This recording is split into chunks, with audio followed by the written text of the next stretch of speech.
प्राथमिक शिक्षा का जो सरकारी तंत्र है, government network of primary education, वो लगभग ध्वस्त हो चुका है। जनगणना वो करते हैं, बाल गणना वो करते हैं, पशु गणना वो करते हैं, महिला विधवा वृद्धा पेंशन का सत्यापन और सर्वे वो करते हैं, राशन कार्ड का सत्यापन करते हैं, और कुछ राज्यों में तो आवारा पशुओं और कुत्तों को नियंत्रण करने की भी जिम्मेदारी का आर्डर प्राथमिक विद्यालयों के शिक्षकों को दिया गया था। जावेद अली खान जी।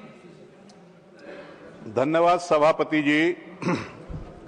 उत्तर प्रदेश में प्राथमिक शिक्षा का जो सरकारी तंत्र है, government network of primary education, वो लगभग ध्वस्त हो चुका है। स्कूलों में पढ़ाई नहीं हो रही है। हमारे यहाँ इतनी भारी कमी है शिक्षकों की कि 1.5 लाख शिक्षा मित्र नाम मात्र के मानदेय पर कार्य कर रहे हैं। उनको स्थायी नहीं किया जा रहा है। सर, 85,000 स्थायी पद शिक्षकों के खाली पड़े हैं। 4,18,000 पद हैं प्राथमिक शिक्षा में, 85,000 खाली पड़े हैं। 2,586 एकल विद्यालय हैं, मतलब कक्षा 1 से कक्षा 5 तक एक अध्यापक पढ़ाता है। 27,000 स्कूल बंद हो चुके हैं या मर्ज कर दिए गए हैं एक दूसरे में। सर, ये स्थिति है वहां की। और कारण क्या है कि जो बचे खुचे शिक्षक हैं वो पढ़ाने के अलावा दूसरे काम कर रहे हैं। कौन से काम? एक SIR नाम की आफत हमारे ऊपर मुसल्लत कर दी गई उत्तर प्रदेश में। सारे अध्यापक पिछले 5 महीने से SIR में लगे हुए हैं, कहीं कोई पढ़ाई का काम नहीं हो रहा है। जनगणना वो करते हैं, बाल गणना वो करते हैं, पशु गणना वो करते हैं, महिला विधवा वृद्धा पेंशन का सत्यापन और सर्वे वो करते हैं, राशन कार्ड का सत्यापन करते हैं, आवास योजनाओं के लाभार्थियों का सत्यापन करते हैं, मिड डे मील बनवाने से लेकर के खिलवाने तक का काम करते हैं, स्कूल के भवन का निर्माण अध्यापक कराते हैं, स्वास्थ्य योजनाओं में आयुष्मान कार्ड और आभा ID बनवाने में सहयोग करते हैं, उज्ज्वला शौचालय और घर घर जल का उसका डाटा कलेक्शन करते हैं, और कुछ राज्यों में तो आवारा पशुओं और कुत्तों को नियंत्रण करने की भी जिम्मेदारी का आर्डर प्राथमिक विद्यालयों के शिक्षकों को दिया गया था।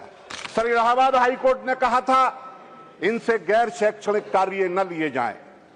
सर, मेरी मांग यह है कि शिक्षा के अतिरिक्त जो भी काम इन शिक्षकों से लिए जाते हैं प्राइमरी एजुकेशन के, उनको स्थायी रूप से बंद किया जाना चाहिए।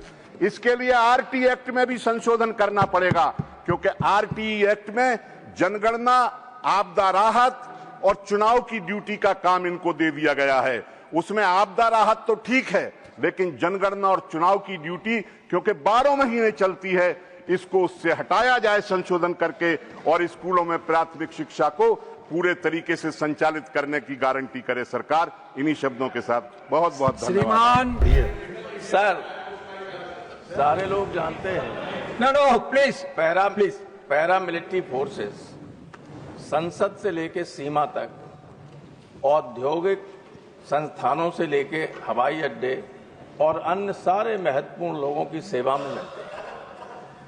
लेकिन दुखद बात यह है, वो अपने जीवन को भी देते हैं, तमाम शहीद होते हैं, लेकिन उनकी सेवा शर्तें इतनी खराब हैं कि जो असिस्टेंट कमांडेंट हो जाता है वो 10 साल तक डिप्टी कमांडेंट नहीं बन सकता। मजबूरन इन संगठनों को सुप्रीम कोर्ट में जाना पड़ा, और सुप्रीम कोर्ट ने 23/5/25 को ये फैसला दिया कि ये फोर्सेज जो हैं वो ग्रुप A के कार्यकारी कैडर अधिकारी 86 से संगठित ग्रुप A की सेवा में माने जाएंगे। और ये भी कहा कि सेवा भर्ती नियमों में सभी परिणामी लाभों सहित 6 माह के भीतर आवश्यक संशोधन किए जाएं। 6 माह के भीतर कैडर समीक्षा पूर्ण की जाए। 2 वर्षों के भीतर महानिरीक्षक स्तर तक प्रतिनियुक्त पदों में चरणबद्ध संख्या कमी की जाए। इस पर जब कुछ नहीं किया, गृह मंत्रालय पुनः रिव्यू कर दिया वहां सुप्रीम कोर्ट में।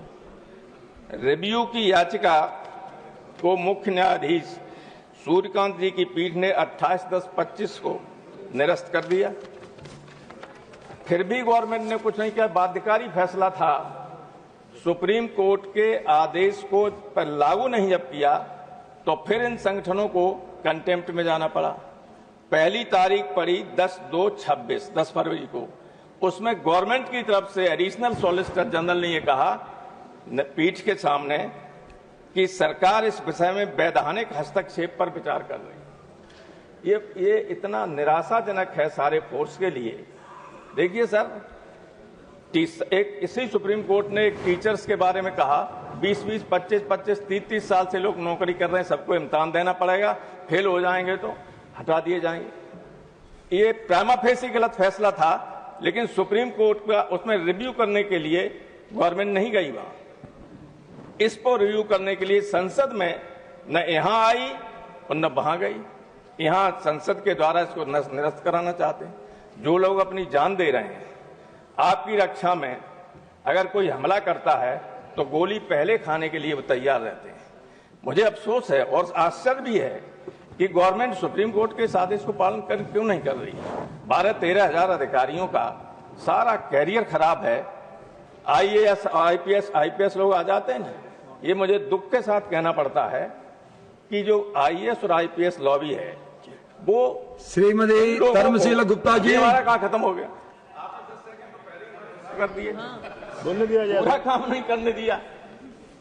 हम ये चाहते हैं ये डॉटेड लाइन पर न करें। माननीय गृह मंत्री जी से मेरा अनुरोध है आपके माध्यम से कि सुप्रीम कोर्ट के फैसले को लागू कराएं और देश की सेवा में अपनी जान देने वाले अधिकारियों के लिए प्राथमिक शिक्षा का जो सरकारी तंत्र है, government network of primary education, वो लगभग ध्वस्त हो चुका है। जनगणना वो करते हैं, बाल गणना वो करते हैं, पशु गणना वो करते हैं, महिला विधवा वृद्धा पेंशन का सत्यापन और सर्वे वो करते हैं, राशन कार्ड का सत्यापन करते हैं, और कुछ राज्यों में तो आवारा पशुओं और कुत्तों को नियंत्रण करने की भी जिम्मेदारी का आर्डर प्राथमिक विद्यालयों के शिक्षकों को दिया गया था।